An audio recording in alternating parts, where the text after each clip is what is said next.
नमस्कार दोस्तों, स्वागत है आप सभी का आपके अपने YouTube चैनल आज स्टडी ऑफिशियल पर।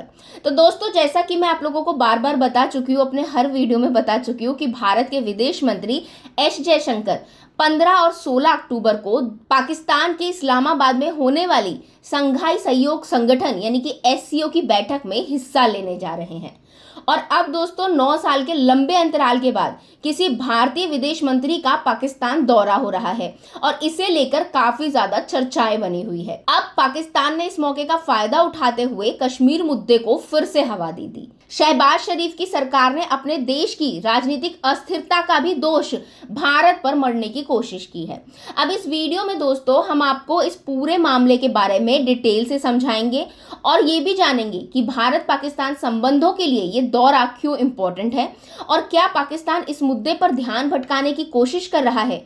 तो चलिए शुरू करते हैं। सबसे पहले समझते हैं दोस्तों कि आखिर पाकिस्तान ने एक बार फिर से कश्मीर मुद्दा की राख क्यों अलापनी शुरू कर दी। तो जैसा कि आप सब जानते हैं कि पाकिस्तान की ओर से कश्मीर का राग अलापना कोई नई बात तो है नहीं, लेकिन इस बार दोस्तों पाकिस्तान ने एस जयशंकर के इस्लामाबाद यात्रा से ठीक पहले इस मुद्दे को उठाया है। पाकिस्तान के विदेश मंत्री इशाक डार ने हाल ही में मीडिया से कहा कि कश्मीर और गाजा दोनों ही उनके देश की प्राथमिकताओं में है। दरअसल दोस्तों पाकिस्तान इस मौके का फायदा उठाकर कश्मीर के मुद्दे को अंतर्राष्ट्रीय मंच पर फिर से उठाने की कोशिश कर रहा है ताकि वैश्विक समुदाय का ध्यान इस ओर खींचा जा सके। तो दोस्तों जैसा कि मैं पहले भी आप लोगों को बता चुकी हूँ कि भारत ने पहले ही स्पष्ट कर दिया है कि इस यात्रा को भारत और पाकिस्तान के द्विपक्षीय संबंधों से जोड़कर नहीं देखा जाना चाहिए। जयशंकर जी की ये यात्रा एससीओ की बैठक में हिस्सा लेने के लिए है और इसका कोई भी संबंध भारत पाकिस्तान संबंधों में सुधार से नहीं है। पाकिस्तान इस यात्रा को लेकर तरह तरह के बयान देकर भारत पर दबाव बनाने की कोशिश कर रहा है, लेकिन भारत अपने रुख पर एकदम से साफ है।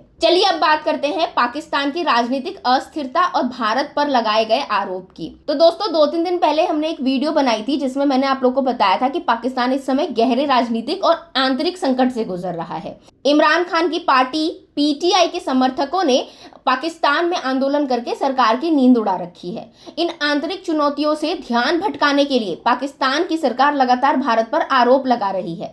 अब इशाक डार ने हाल ही में भारत और पीटीआई पर एससीओ बैठक को बाधित करने की साजिश रचने का भी आरोप लगा दिया। हालांकि दोस्तों भारत ने इस पर कोई प्रतिक्रिया नहीं दी है। तो हो ये रहा है दोस्तों कि पाकिस्तान अपने आंतरिक संकट से जनता और वैश्विक समुदाय का ध्यान भटकाने के लिए भारत के खिलाफ बयानबाजी कर रहा है।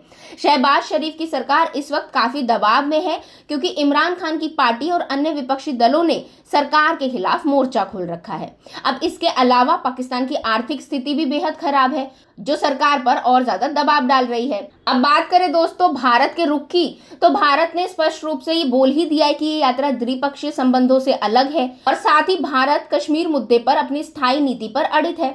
भारत का मानना है कि कश्मीर भारत का आंतरिक मामला है और इस पर किसी भी तरह से भारी हस्तक्षेप को स्वीकार नहीं किया जाएगा। अब जैसा कि आप सब जानते ही हैं कि 2019 में अनुच्छेद 370 हटाए जाने के बाद से भारत और पाकिस्तान के संबंधों में और ज्यादा खटास आ गई है और तब से पाकिस्तान लगातार कश्मीर मुद्दा उठाता रहा है। चलिए अब एक नजर डालते हैं विदेश मंत्री एस जयशंकर जी की यात्रा के महत्व के बारे में। तो दोस्तों एस जयशंकर जी की इस्लामाबाद यात्रा इसलिए भी इंपॉर्टेंट है क्योंकि ये 9 वर्षों के बाद हो रही है।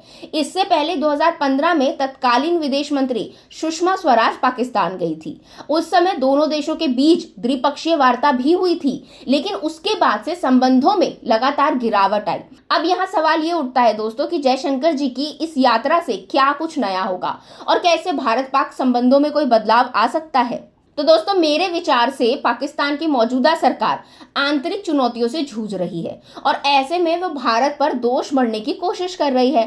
कश्मीर का मुद्दा पाकिस्तान के लिए एक पुराना कार्ड है जिसे वो अंतर्राष्ट्रीय मंचों पर इस्तेमाल करता रहता है। भारत का रुख स्पष्ट है कि कश्मीर उसका आंतरिक मामला है और इस पर कोई भारी हस्तक्षेप स्वीकार नहीं होगा। अब जयशंकर जी की ये यात्रा सिर्फ एससीओ बैठक तक ही सीमित है और इससे दोनों देशों के संबंधों में किसी बड़े बदलाव की उम्मीद करना बेवकूफी है। तो दोस्तों आज की वीडियो के लिए बस इतना ही। अगर आपको ये वीडियो पसंद आया हो तो इसे लाइक करें, शेयर करें, अपनी राय हमें कमेंट के जरिए जरूर बताएं। साथ ही चैनल को सब्सक्राइब करना बिल्कुल ना भूलें। आप मिलेंगे अगले वीडियो में, तब तक के लिए थैंक यू।